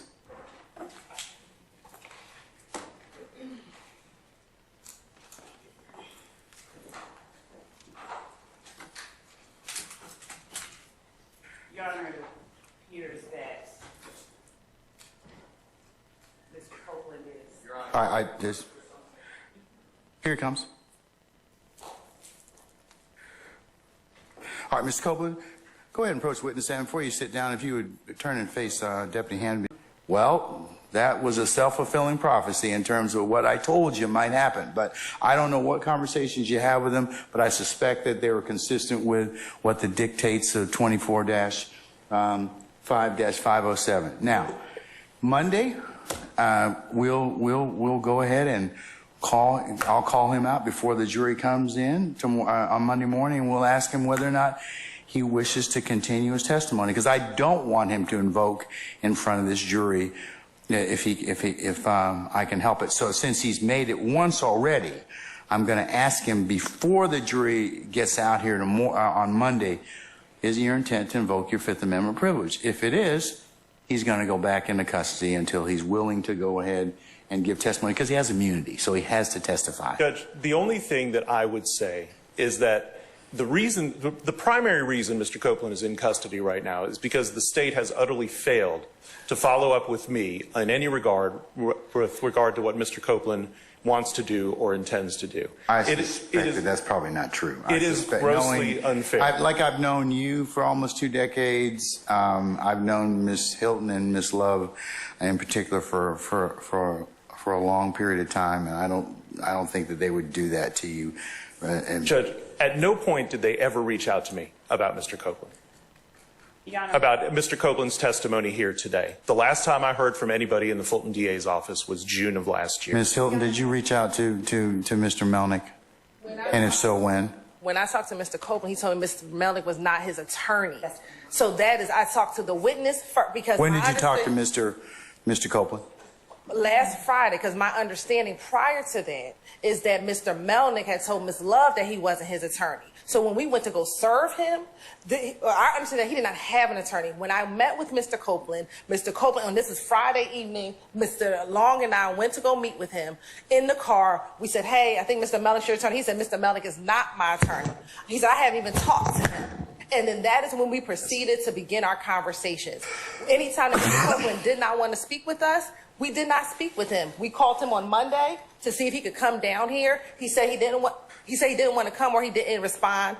We left it alone. On Tuesdays when we picked him up for the first time, on Tuesday when he did not take the stand, we went upstairs, we had some conversation, we left. Mr. Long took him back home, and then yesterday he came back down here with us. Again, we showed him some of the evidence that we were going to show him, and that was the extent of it. And if at any time Mr. Copeland would have told us he wanted his attorney present, we would have called Mr. Melnick. But our understanding was, one, he was not his attorney. Mr. Melnick disavowed being his attorney, and Mr. Copeland told me he wasn't his attorney. So that is what I based all of my decisions after. It was not until 6 o'clock last night, or whenever this email was sent from Mr. Melnick with Mr. Shard and Mr. Steele copied on it, that I get this idea that you've been talking to my client, and then my client is going to plead the fifth, which brought us here today. That has been what has happened since last Friday, Your Honor. All right, so.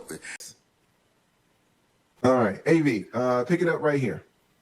The court therefore orders, as a remedial measure, that the entire prosecution team working this trial submit to training on Brady and other professional obligations of the prosecutor.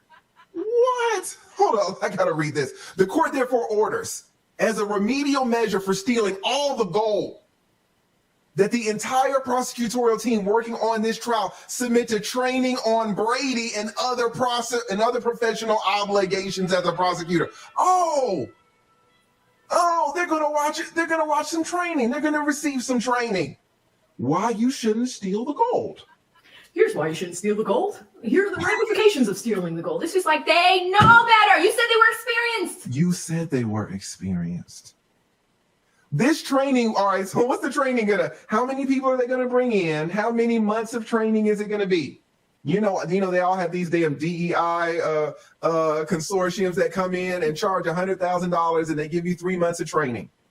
Who's ever sexually harassed anybody? You gotta talk to that counselor. Sounds like there's experience there. You got their paralegals be talking sometimes. Listen, you know that they hire a whole team and they bring them in, and you got to give individual interviews with them, and then their group sessions. It's a whole thing. $100,000 minimum. All right. Let's see all of the months and months of training that these prosecutors are going to receive for not stealing, to stop them from stealing the gold. It says this training, let's talk about the training, will consist of a video replay of training on this topic previously presented by the PAC, the Prosecuting Attorneys Council of Georgia. Oh my God. Didn't Simone just win an award? Oh my God. Did she win an award for what? Up here in Boston for being a good prosecutor? Guys, a video replay. A video replay. They are going to watch 1 hour-long video on why they shouldn't steal gold. LawTube Sean, potentially criminal, is a YouTube name. X name is LawTube Sean. They do like a Thursday recap of a bunch of different news stories. And I opened the window and he was in the middle of reading the response to Shard's motion. He was fired up. He was screaming. He was going bananas. It was so invigorating to see. I love, love, love every second of it. The whole chat was posting bulldozer emojis. He has a custom emoji on his channel for bulldozers. And they're like, just bulldoze it all the judges are corrupt. It was just so refreshing. The court therefore orders, as a remedial measure, that the entire prosecution team working this trial submit to training on Brady and other professional obligations of a prosecutor.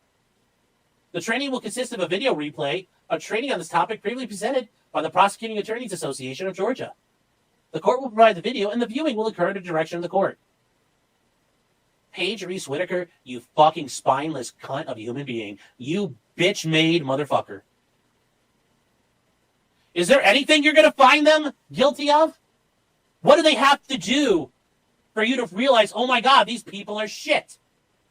What do they got to do, Judge? Huh? What do they got to do? They got to take a dump on the floor? These witnesses will testify to whatever they're going to testify to, so. The defense has done nothing. I didn't say you did anything wrong. Okay, but I did. What I've heard is that the state. I didn't say you did anything wrong, but I understand, okay. Your Honor, but I just want to be clear. The only thing that I've heard today is that the state met with Kenneth Copeland without his attorney.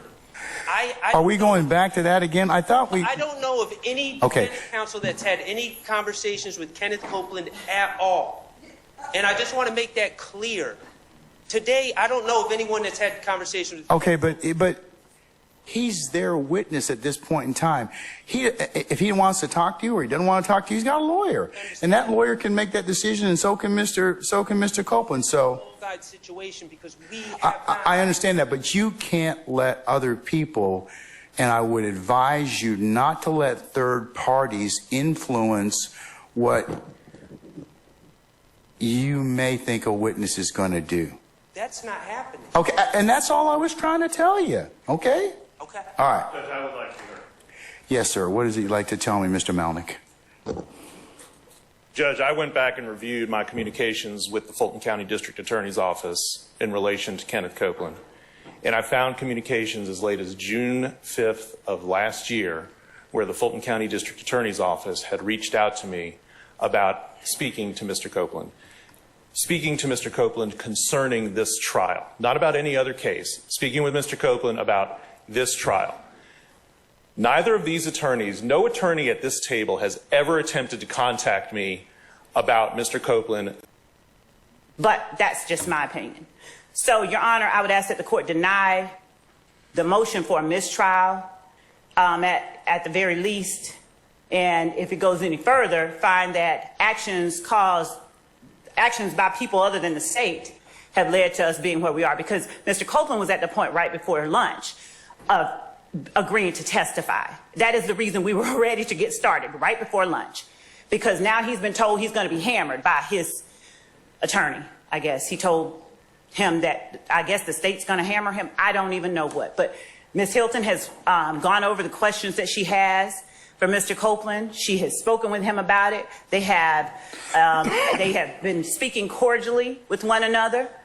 And this idea that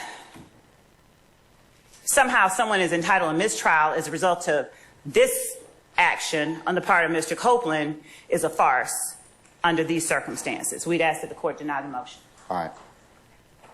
I'm going to deny the motion for mistrial. Mr. Steele, at this point in time, I'll note that you've made it.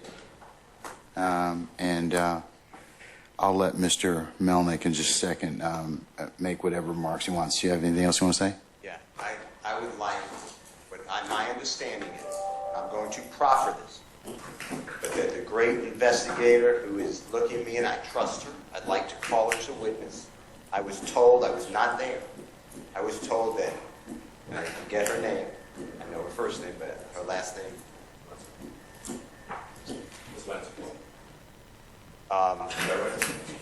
and Investigator Long, and I may be wrong,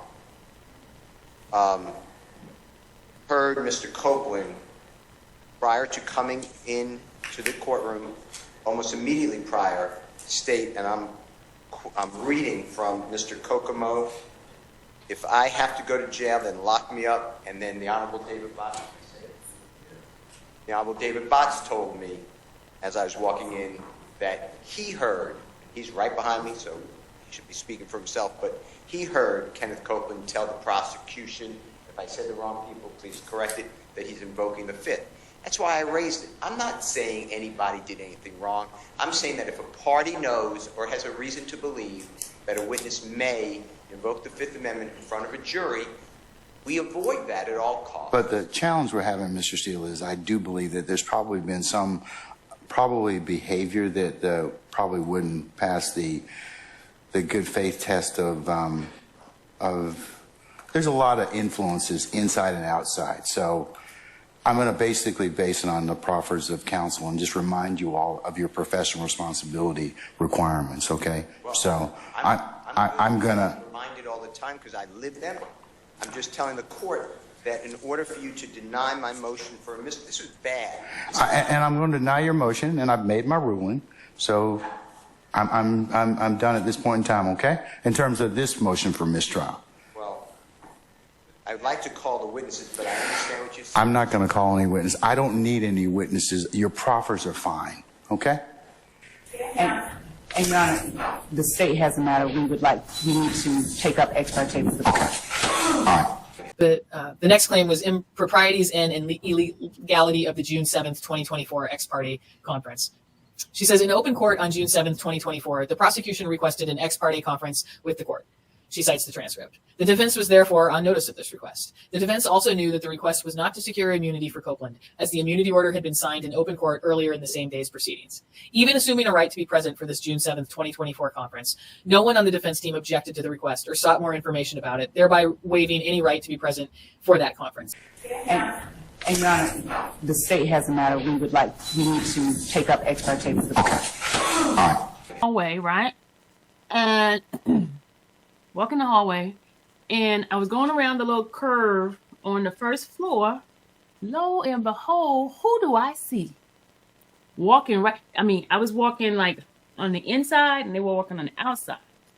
And I was like, oh my God, there go that juror. When I tell you it's not a mistaken identity or anything like that, it's not a TI situation. No, it was the actual juror. I can't describe her because if I describe her, I don't want folks to get me in trouble.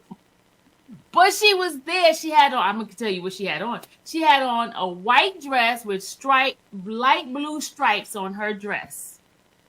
It was the juror, y'all. I was so shocked that I went to the deputy. I said, the juror's right there. And the juror was getting on the elevator. And she said, where? I said, right there for the juror. And so I was pretty shocked because she was near 1C.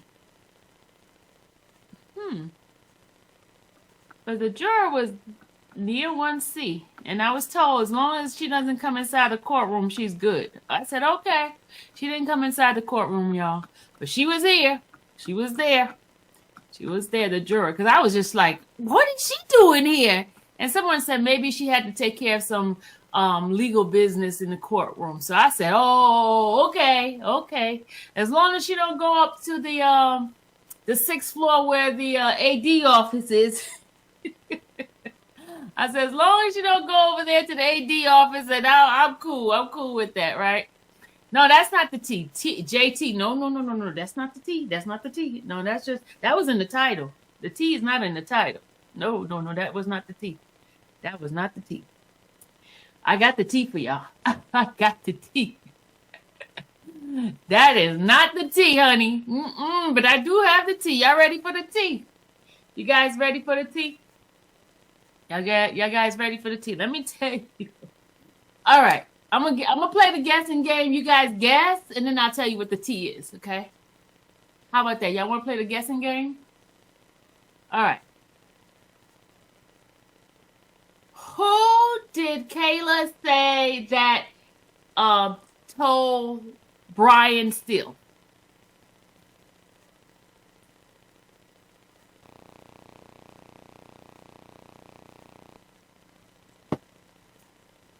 T-Mac got it. Brown. Well, I got some news about Brown, y'all. Y'all ready to hear it? Y'all ready? Y'all ready to hear about Brown?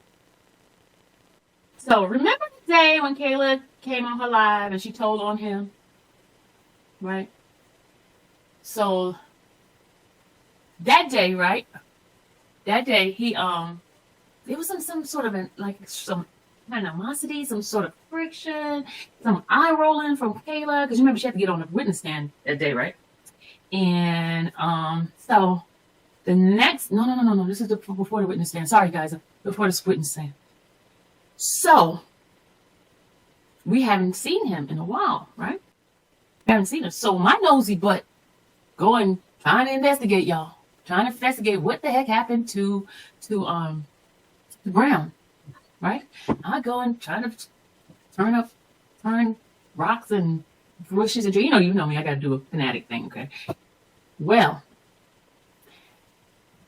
Brown went and confessed.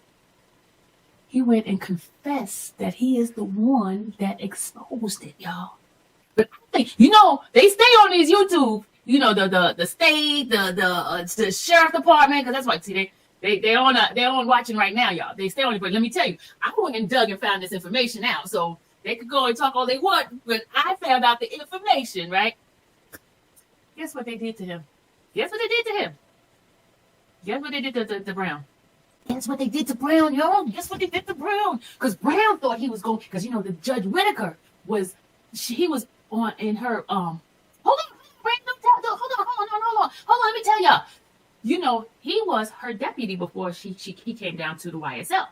He was the bailiff for her. And again, so he knew he was gonna, he knew he was gonna get that position of being her personal bodyguard, y'all. He was gonna get the position, but be a personal bodyguard. Guess what? That position got sniped from him. It got sniped from him. And guess who got that position? The bodyguard position. Ingram. Ingram is the bailiff that was in Judge Glanville's office. You remember him? No, he's with juvenile. He's with juvenile. First he went back to the jail. He went back to the jail, but now he's in the juvenile court. Juvenile court, y'all. So he did confess. He confessed. Yes. Take us back to that moment. I was just really coming home, and my brother welcomed me home with the change. He like walk home full, and he put it around my neck. And how long after you get released do you receive this chain? Right then and there. Was it a total surprise, or you knew it was coming? The chain, just the chain itself. It was a surprise. That wasn't something that was talked about, or something that you asked for? Or... No. Is this your first chain ever? No. Is this the first chain you ever received from someone? Yes. How'd you feel after receiving that chain? Love. What does this chain mean to you? Second chance at life. Now, you mentioned your brother here. That's a reference to Young Thug? Yeah. Are you biologically related to Young Thug? Yeah. Same mother, same father? Same mother. Now, since you received the chain, do people treat you different? To me, no. We all equal. Ain't no one higher than no one. We all equal. When it comes to Young Thug, what's it like working with him? It's a precious moment, man. It's a precious moment. I work with him, watch him work. It's precious, man. The moment just precious, like just watch him work. It's just crazy. Is he easy or tough to work with? He's easy. Very easy to work with. It just got, it's up, you're gonna be, like, if you ready to work, it's up to you. When it comes to Young Thug, what characteristic do you enjoy the most about him? Him being himself. On the opposite end of the spectrum, is there a pet peeve you have of your brother? Something that bugs you, bothers you, can't stand? You know what it is? We never had no type of disagreement, really. So, no. When it comes to music, it's been a supportive atmosphere between you two? Yes. Not competitive? At all. When it comes to Young Thug, biggest advice or most important thing you learned working with him? The biggest advice he ever gave me, or I ever received. Yep. Feed your mind. He told me to feed my mind. That's the big advice. Yeah, that's the biggest advice I ever got. You do have music with Young Thug? Yes. Has there been talk or a thought on maybe an exclusive project of just you and him? No, I'm working. He working. You know, if it comes, it comes. But we're both working. You do have a song together on Slime Language 2 called Real. How did that song come about? It's crazy because the song was, I had recorded the song like a week before he came. Cause I was in Atlanta, he was in Cali. So I recorded the song a week before he came. But before he got there, G.I. heard the song. So G.I. was like, shit, cut your verse down, son. I said, okay. So I cut my verse down. Then put a hook behind it. He like, cool. Then Slime came, he heard it. He sent it to me. So I sent it to him. So like, the day go by, he called me and he like, listened. So he played, I heard it. He like, shit, that hard. I'm like, yeah, that hard. He like, cool. It was already written in history right there. Now, how was that orchestrated, your role in the Slime Language 2 album? How did that work exactly? I have a few assumptions, but I don't want to put any words in your mouth if you want to provide an answer there. Like, okay, maybe I'll chime in. Is it like a free-for-all? Is it like, you know, a studio session is booked out for 24 hours maybe, and everybody's just coming up with songs and just hopping on songs? Is that how it works, or? No. Okay. Everybody work. Everything fall in place. Like, everybody have their own, basically, hard drive. So whatever they want to put on it, they can put on it. You feel me? Like, whatever you want to put on it, you can put on it. It just so happened that Real was the song they chose to put on the album. So I ran with it. Were there any other songs you had on the album? Yes. What were the other titles? I got Multi Remix. And how did that come about as well? This little art of mine. She graduated at the top of her class and with honors from law school and became Judge Sue Bell Cobb, a pioneer for women judges in Alabama history. She put thousands of criminals in jail. Her house was firebombed, but Judge Sue Bell Cobb only grew stronger, more determined. She served 40 counties, and today Judge Sue Bell Cobb decides life and death. While all those years outside the courtroom, Judge Sue Bell Cobb became a state and national leader, a reformer, helping children stay out of jail. A Southern woman, kind and caring, strong and determined. Judge Sue Bell Cobb is everything our Chief Justice should be.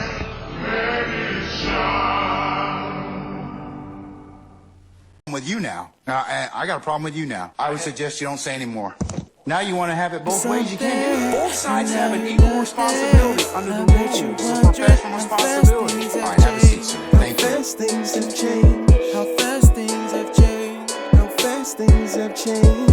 Now I see you running, coming for my come up. Broke out all your shackles, turned it to some armor. Used to be the judge, but now you have no honor. To die with your pride is to live with all your karma. Now you understand. Now you understand. Another night of fun. There's a lot of fun talking about. All right. Anybody else have any other issues as to... Uh-oh. Fulton County has no problem coming in here and cuffing all of us, okay? Don't be an idiot. Are you trying to tell me about myself? You homeless, and you don't even have a mirror to look at yourself. Here. So I know you all about your principles. But can we just please just listen to Earl so we can get out of here? It's 4 cops on the other side of that door. You know if they come in here, they're gonna get your ass on a whole lot of other shit. You lying ass bitch. I knew it. Mama, I hate you, Will. Don't you never come back to my house, And I hope they blow your motherfucking ass to smithereens. You better hope they do, bitch. You better hope they do. This nigga kidnapped me.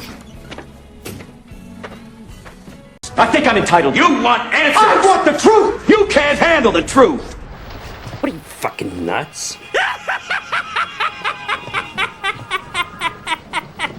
You thought... you just... Oh.